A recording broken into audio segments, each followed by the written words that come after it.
All right, this chapter also discusses different kinds of tachometers.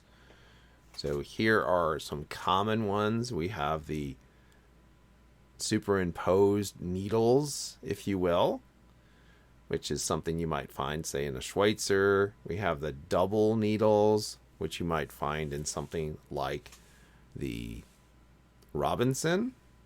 And then we have kind of the tape needles. You typically find these in a lot of military aircraft, maybe like a Black Hawk, for example.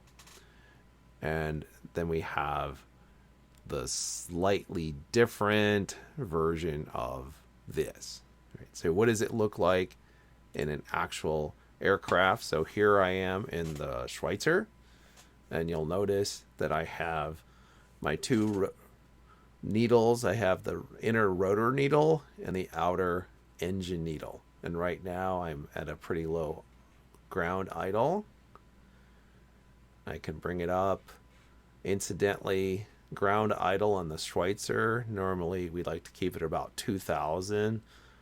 That just keeps the engine nice and warm, but yet it doesn't do anything bad. It's not like super high and you're at risk of suddenly departing the ground, and it's not super low where there's not a lot of air and such flowing around the engine to cool it. Now, if I throttle up, I do have my different ranges. You can see right now I'm in the middle of the outer green range.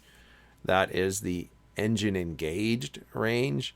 And then I have the inner green range, and that is the range for auto rotations.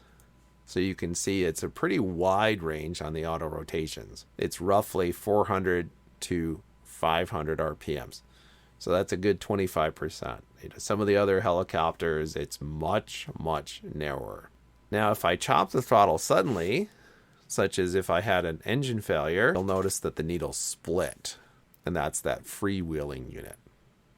So that's what you would see in a Schweitzer.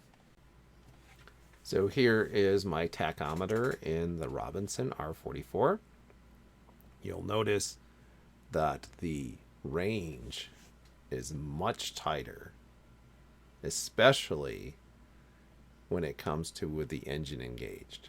Now, thankfully, there is a governor on the Robinsons. Of course, you do have to try to fly them a little bit without the governor, which is always a nice challenge. Once again, if I chop the power, you'll notice how the needles split. And the actual reality of it, though, is that if I chop the power and I get into an auto rotation, this would actually come down much, much faster than it is here on the ground. The simulated R44 is not too bad. It's from V-Sky Labs, by the way. If you are in the market for aircraft for your simulator, V-Sky Labs, I have to say they have some really good and accurate aircraft out there. And very quickly, here is the sort of tape style, is what I would call it, tachometers that you might see in something like, this is a Black Hawk, or a UH-60, also known as the Sexy 60. So now things have changed a little bit because I advanced the throttles to my flight position, and that's why I have green. And of course, if I start pulling up my collective, you'll notice how the tachs are going to change.